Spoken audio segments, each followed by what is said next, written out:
Diketahui Kapolri Jenderal Listio Sigit Prabowo membeberkan berbagai cara yang dilakukan oleh personil Divisi Profesi dan Pengamanan atau Divpropam dan satuan kerja lain yang diduga turut membantu menghilangkan jejak para tersangka dan menghalangi penyidikan kasus dugaan pembunuhan Brigadir Nofriansyah Yosua Huta Barat atau Brigadir J. Menurut Sigit, peristiwa itu terjadi pada Sabtu 9 Juli 2022 sehari setelah penembakan yang menewaskan Brigadir J. Saat itu, kata Sigit, personil Biro Pengamanan Internal atau Paminal Polri menyisir tempat kejadian perkara atau TKP di rumah dinas Irjen Verdi Sambo, tepatnya di Kompleks Polri Duren 3 Jalan Duren 3 Utara 1, Jakarta Selatan. Menurut Sigit, proses penyisiran TKP itu dilakukan oleh anggota Paminal Divpropam Polri bersamaan dengan proses rekonstruksi yang melibatkan dua ajudan Sambo, yakni Barada Richard Eliezer Budiang Lumiu dan Bribka Riki Rizal serta asisten rumah tangga istri Sambo yakni Kuat Maruf.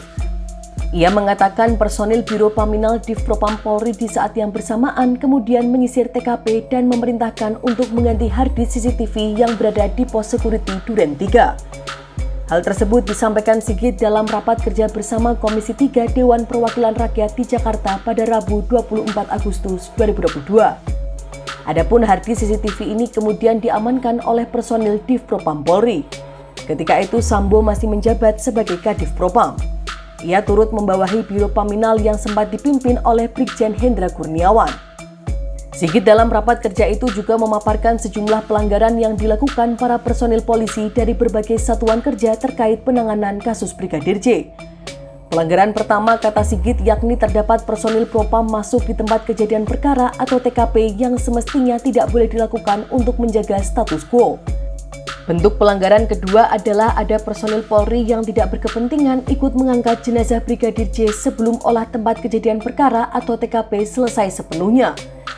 Pelanggaran ketiga adalah ada personil Divpropam Polri memerintahkan asisten rumah tangga Irjen Verdi Sambo untuk membersihkan TKP setelah situasi mulai kosong. Kemudian pelanggaran keempat adalah personil Polri bernama Susanto dan Agus Nurpatria memegang dan mengokang senjata api yang digunakan ajudan Irjen Verdi Sambo, yakni Barada Richard Eliezer Budiang Lumiu atau Barada E dalam kejadian tersebut.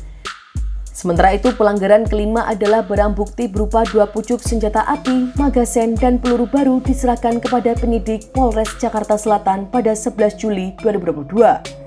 Lalu pelanggaran keenam, barang bukti berupa alat komunikasi telepon seluler atau ponsel para tersangka dihilangkan dan diganti dengan ponsel baru untuk menutup peristiwa sebenarnya.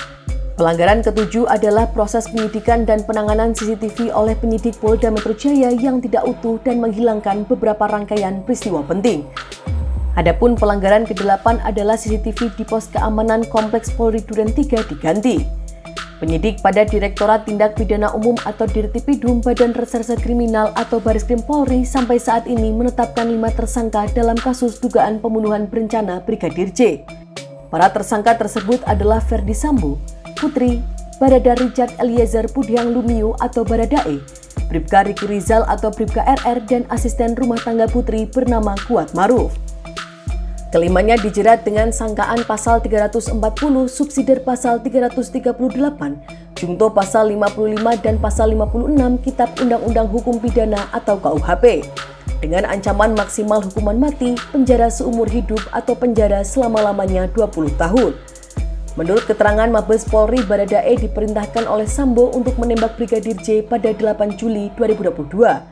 Peristiwa tersebut terjadi di rumah dinas Sambo di Kompleks Polri Duren 3, Jakarta Selatan. Setelah itu, Sambo menembakkan pistol Brigadir J ke dinding rumah dengan tujuan supaya seolah-olah terjadi baku tembak.